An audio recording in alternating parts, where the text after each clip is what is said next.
કોઈ ભગવાન મળે અને ભીલને મળે? કારણ કે સબરી મૂળ ભીલ જાતિની હતી, અધમ જેને આપણે કહીએ છીએ. પણ રામના દરબારમાં કોઈ મહાન નથી અને કોઈ નીચ નથી, કોઈ ઊંચો અને નીચો કોઈ એવો ભેદ નથી. પરમાત્માના દરબારમાં જે ભગવાનનું ભજન કરે ને એ સર્વ સમાન છે.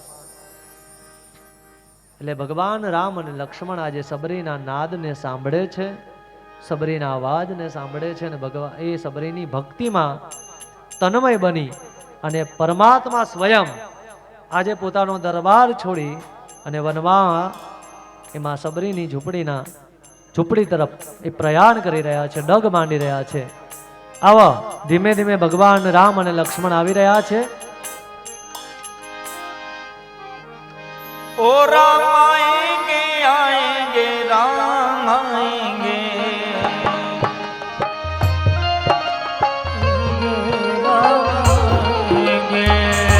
ओ राम आएंगे आएंगे राम आएंगे, राम आएंगे आएंगे राम आएंगे.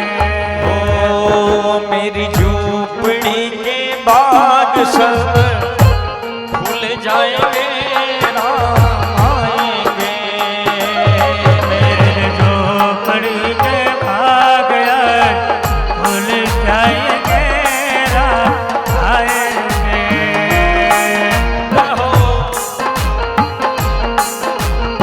માં સબરી રાહ જુએ છે, મારો રાઘવ આજ આવે, મારો રાઘવ કાલ આવશે. દરરોજ સવારમાં આખી ઝૂંપડીને સાફ કરવાની, આંગણું વાળવાનું, ફૂલડા વનમાંથી લઈ આવવાના, ફૂલડા પાથરવાના અને દરરોજ એ ઝૂંપડીના આંગણામાં બેસી અને માં સબરી ભગવાન શ્રી રામની રાહ જોતા હોય છે. અને આજે એ દિવસ આવી ગયો છે. જય શ્રી રામ. બધાને આરતી તાળી પડવી જોઈએ. બાપ આ તો જગતનો બાપ આવે છે.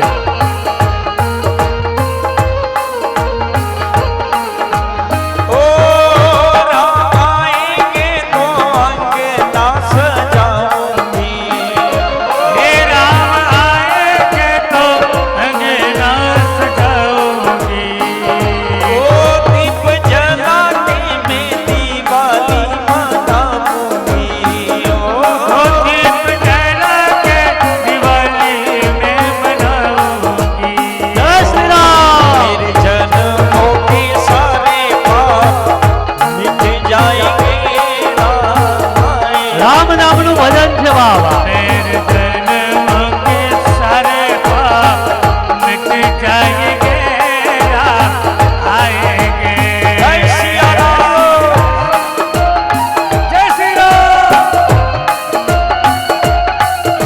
ભગવાન રામ અને લક્ષ્મણ જોતા જોતા આવે છે કે ઝૂંપડી દેખાય છે. ભગવાન રામ લક્ષ્મણ ને કહે, હાલ ભાઈ, કદાચ આ ઝૂંપડીમાં કોઈ મળે અને આપણને જાનકીના વાવડ મળી જાય, જાનકી મળી જાય, એવા આશયથી ભગવાન રામ અને લક્ષ્મણ માં સબરીની ઝૂંપડી તરફ ધીમે ધીમે ધીમે ધીમે ડગ માંડી અને ઝૂંપડીના આંગણે આવીને ઉભા છે.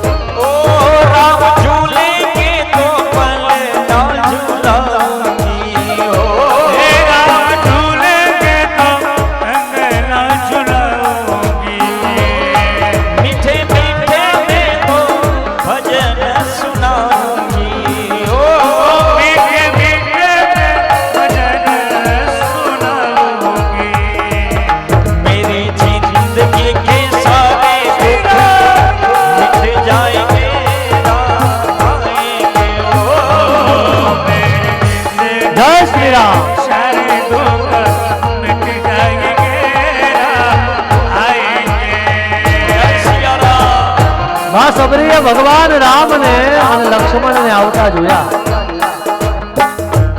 ગુરુના વચનો યાદ આવ્યા. બાપ, મારા ગુરુદેવે મને કીધું હતું કે જગતનો નાથ તારા આંગણે આવશે અને ભગવાન રામના દર્શન જ્યાં કર્યા ને માં જગદંબા આજે અશક્ત સબરી દોડીને ભગવાન રામને આ ચરણોમાં પડી ગઈ છે અને ભગવાન રામને કીધું હે બાપ મારી ઝૂંપડીમાં પધારો અને પ્રેમથી ભગવાનને ઝૂંપડીમાં લાવી રહ્યા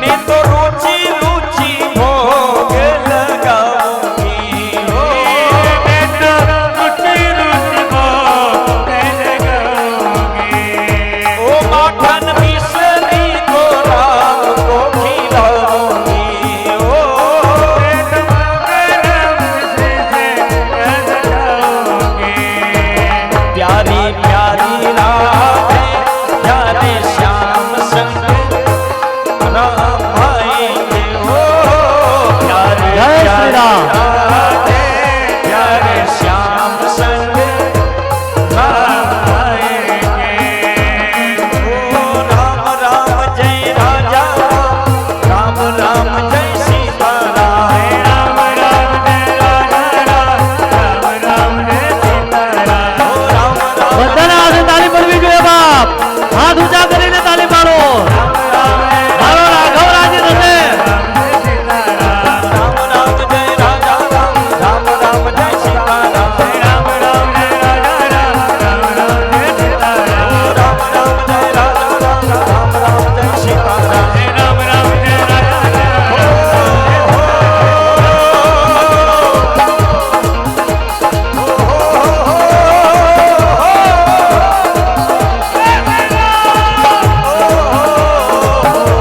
બે હાથ ઊંચા કરી અને તાળી પાડજો આવે એવા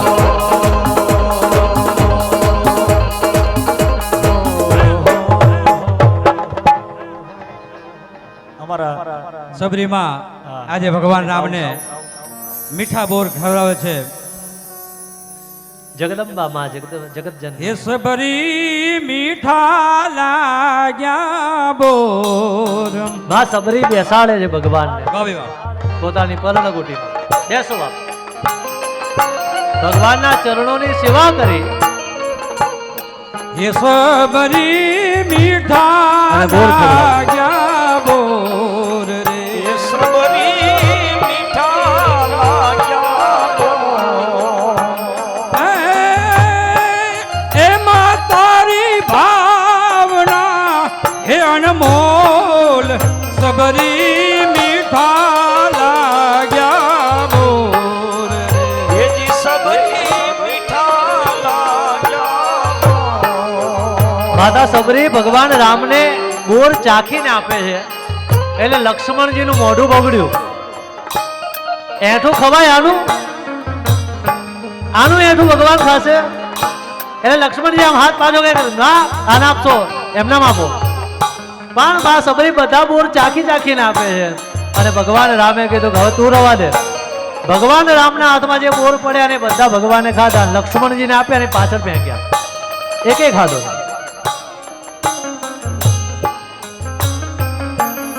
ભગવાન રામની આ મહાન સબરીના બોરમાં મીઠાશ નહોતી સાહેબ મીઠાશ એની ભક્તિમાં હતી એના પ્રેમમાં હતી એની એની એની જે નિશ્ચલતા હતી ને એમ પ્રેમમાં મીઠા લાગ્યા બોર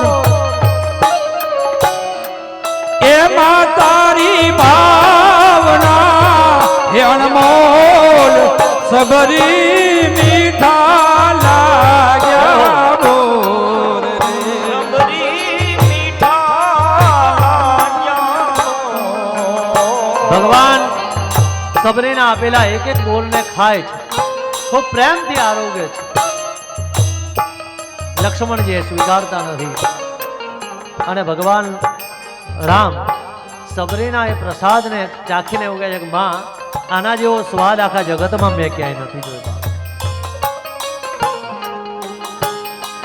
પ્રકૃતિનો મરોડ જેને બદલી નાખ્યો તો આ સબરીએ 71 વર્ષ સુધી એક જ જગ્યાએ પંપા સરોવરના તળાવે બેસીને જેને રામ રામનું નામ લીધું હતું એ માં સબરીએ વૃક્ષોના પાંદડા બોલતા હતા કે હે રામ સુમિત્રા નંદન બે ચક થઈ ગયા હતા લક્ષ્મણજી કે આ પ્રભુ શું છે આ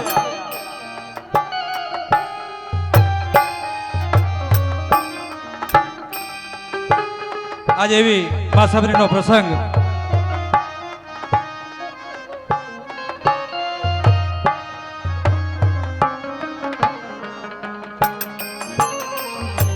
ભગવાન સબરીના બોલને ચાખે છે. માં સબરી અંબા ભગવાનની ભક્તિ કરી બોર ખવડાવી અને છેલ્લે ભગવાન એવું કહે છે કે માં તમારા પ્રસાદને મેં લીધો બાપ. ભગવાન રામ માં સબરી અંબાને પૂછે છે કે માં મારી ધર્મપત્નીનું હરણ થયું છે, એક અસુર એને લઈને નીકળ્યો છે, મને માર્ગ બતાવશો? ત્યારે સબરી માતા કહે છે કે રાઘવ અહીંથી એ લો આ પ્રસાદ ભગવાનનો. અહીંથી એક અસુર એક સ્ત્રીનું હરણ કરીને ગયો છે દક્ષિણ દિશામાં.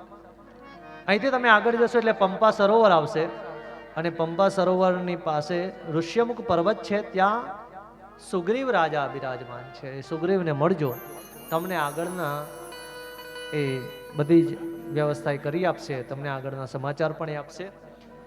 આટલો એક માર્ગ બતાવી ભગવાન રામ ઊભા છે એટલે માં સબરી અંબાને કીધું માં માગો, આજે તમારે જે માગવું હોય માગો, હું તમને બધું જ આપવા તૈયાર છું.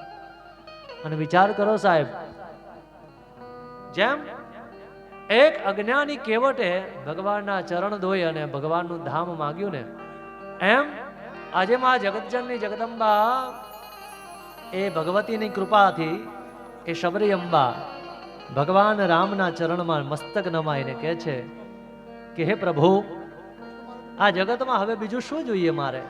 જ્યારે જગતનો નાથ મને મળી ગયો છે, આપવું જ હોય ને મને નવધા ભક્તિનું જ્ઞાન આપો, અને આપવું જ હોય તો મને તમારું ધામ, તમારો આશ્રય આપો કે હું જ્યારે પણ યાદ કરો ને મને મારો રામ પ્રાપ્ત થાય.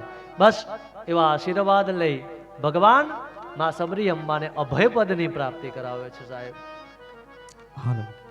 આપણે પણ ભગવાન જગદંબા ભગવાન રામના અનુસરણમાં રહીએ, એના ચરણમાં રહીએ, એની ભક્તિ કરીએ, એની સેવા કરીએ, અને માં સબરીની જેમ અભયપદની પ્રાપ્તિ થાય એમ પરમ તત્વ આપણને પણ અભયપદ પ્રાપ્ત કરાવે અને ભગવાન રામના એ ધામમાં આપણને બધાને લઈ જાય એવા ભાવ સાથે અહીંયા માં સબરી અંબાનો અને ભગવાન રામનો જે પ્રસંગ છે, નવધા ભક્તિનો પ્રસંગ, એ આપણે આવતીકાલે કથામાં નવધા ભક્તિનું વિવરણ લઈશું.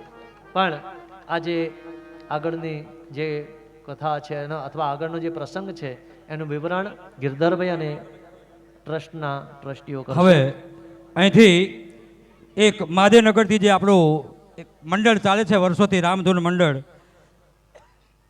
5100 રૂપિયા આપણા દ્વારકા સદભાવ સેવા ટ્રસ્ટને આપે છે.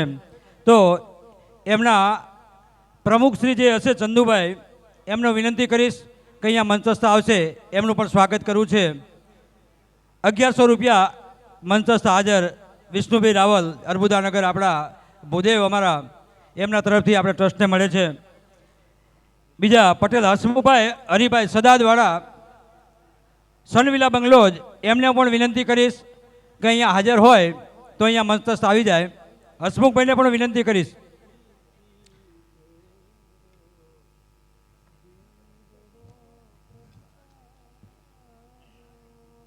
બજરંગ,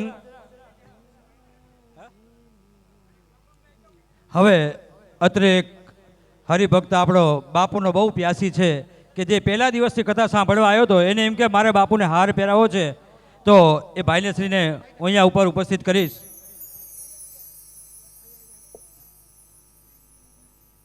બજરંગ ધૂન મંડળમાંથી ચંદુભાઈને વિનંતી કરીશ.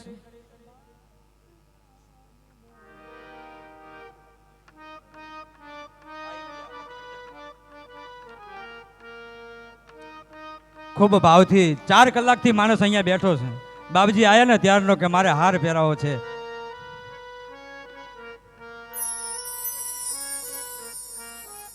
કનુભાઈ ખૂબ ખૂબ આભાર.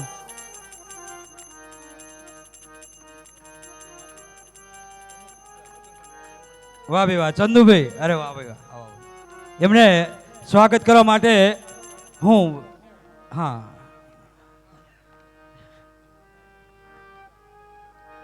ચાલ ઉઠાડી ખૂબ તાળીઓના કડકડ દેવા દાઓ ભાઈ. એટલું સક્રિય મંડળ છે ને, જ્યારે અમે અમે એમને બોલાવીએ ને ત્યારે બાબુ ખડા પગે ઊભું હોય. દરેક મંડળો, મંગલમ મંડળની તો એમાં આજે આવ્યું નથી કોઈ. તમને કહું કે આ બંને મંડળ છે ને, વસુંધરા અને બજરંગ, એનો કુલગોર હું છું. મનુભાઈનું સ્વાગત. હું રસિકભાઈને કહીશ કે હા, નાનો માણસ છે પણ એનો ભાવ કેટલો બધો છે. સબરી જેવો માણસ છે. સમય ઉપર આવ્યો છે કે જે 71 વર્ષ ભગવાનની જેને રામ રામ કરીને એક વખત એવો આવી ગયો કે ભગવાનને એના ઘેર આવવું પડ્યું. આપણે હેમંતભાઈ ખમાર વિશ્વ હિન્દુ પરિષદના આવતીકાલે હતા આપણી વચ્ચે ઉપસ્થિત, પણ અત્યારે એમનું સ્વાગત કરવું છે ત્યારે હું ઘનશ્યામભાઈને વિનંતી કરીશ. હેમંતભાઈ ખમાર હાજર છે ભાઈ? ત્યાં સુધીમાં અશ્વિનભાઈ ટેમ્પાવાળા, જેને આપણા ત્યાં 10 દિવસથી સતત સેવા આપી છે, એમનું સ્વાગત ભાઈ શ્રી રસિકભાઈ શ્રીધર પેરેડાઇઝ. એમના ત્યાંથી ગમે ત્યારે પોતાનું ડીઝલ 10 દિવસ સુધી જે થાય એ કામ કે મારે ટેમ્પાનું સેવા આપી છે.